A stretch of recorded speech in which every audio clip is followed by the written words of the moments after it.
Hello guys, this is Gopi back with another video in the design pattern series. In this video, we are going to discuss about prototype design pattern. In this prototype file only, we are going to write all of our prototype design pattern related code.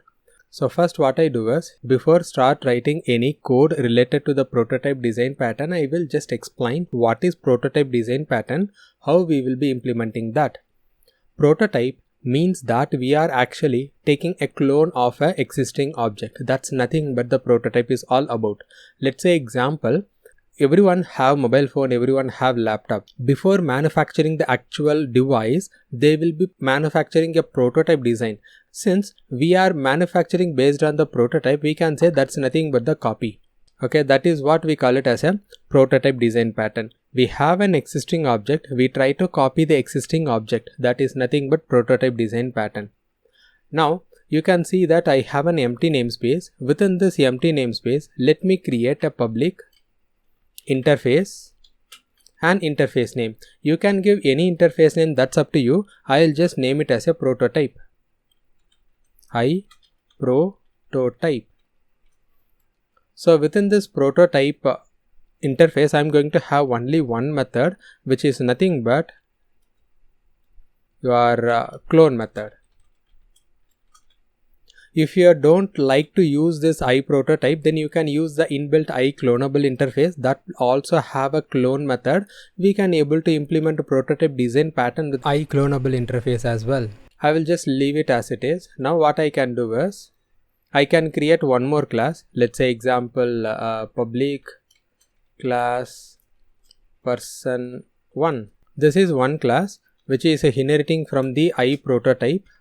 Since I inherited from the iPrototype, I have to implement the clone method. I can just copy paste. I can just consider it as a 2 and then clone method.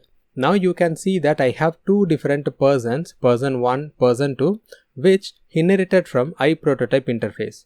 I can use this clone method to take the copy of this object. How will I able to do so? You can just mention this dot memberwise clone. This method give you the shallow copy object of the current object. So here you can see I didn't have any return type. Let me have a return type of iPrototype. Likewise, I can do so. In this case, I can just return memberwise. This is a shallow copy of that object, right? I have to do the typecasting. For that, I can directly use the explicit cast. That's all. So now we are done with the implementation of prototype design pattern by using iPrototype custom interface. Now, what is the use of this? If you don't know what is the shallow copy or deep copy, shallow copy in the sense, here I am taking a member-wise clone of this object, the current object. So what it does is, it just create a new object. Even though the method create new object, behind the screen, the newly created method object also points to the existing memory. If you wanted to create a deep copy object, then you can create various ways to do so. So the first thing is, you can just create new person 2.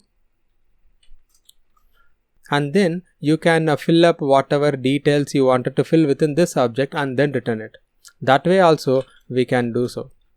So return, we could just return A. Likewise also we can do so. This is nothing but the deep copy implementation. This is nothing but the shallow copy implementation. So yeah, I can understand that. I hope everyone can understand this thing because this is one of the easiest pattern available. But where can I use it? Real world scenario. Let's say example, you are working for a game. Okay, in that game, you have some default functionality for the gaming character. Let's say example, game character 1 and game character 2 is there. Both this game character have some kind of a common functionality, like have the ability to fight, shoot, and then ability to speak. These are all the common functionality. So what I could do is, I can create a parent class. Either it could be abstract class or else it could be a prototype interface. I would provide some implementation for those characters with that abstract class or in the interface. If I inherit those abstract class interface into character 1 and character 2, I will be able to get the clone of those things. So that is one of the real world example for implementing prototype design pattern. Also, you can consider the same example like mobile device example or else laptop example. Those can also be considered as a real-time example for implementing this kind of prototype design pattern. If you don't like to use this, you can just go for iClonable interface, and this iClonable interface is from C#.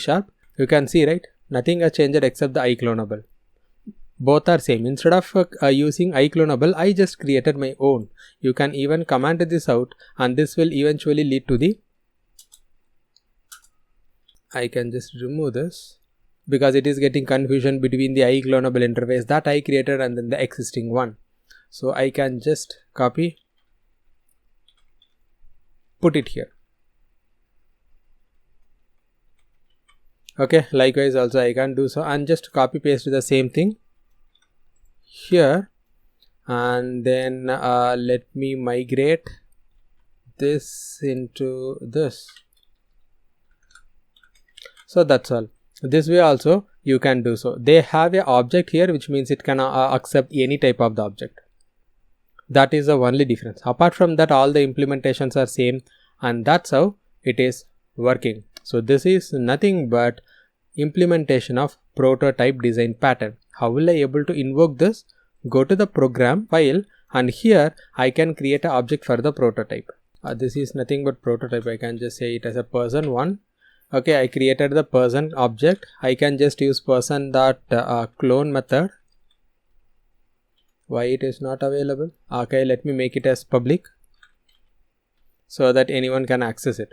I can just have a public here. I don't need this iClonable, so that I can able to access this clone method from wherever I want. This will give an object. Obviously, I have to do the typecasting. That typecasting I haven't done, but you can understand that this way you can take the object from here. This returns this object, and since I inherited, right, I can able to convert that as a person1 or person2. That is up to you. However, the way that you wanted to handle that specific object. Hope that is clear. This is how we have to implement the prototype design pattern. With this, we come to end for the prototype design pattern. In the upcoming video, we will be discussing about builder design pattern, which is also one of the important design pattern available in the industry. Till then, bye. Take care.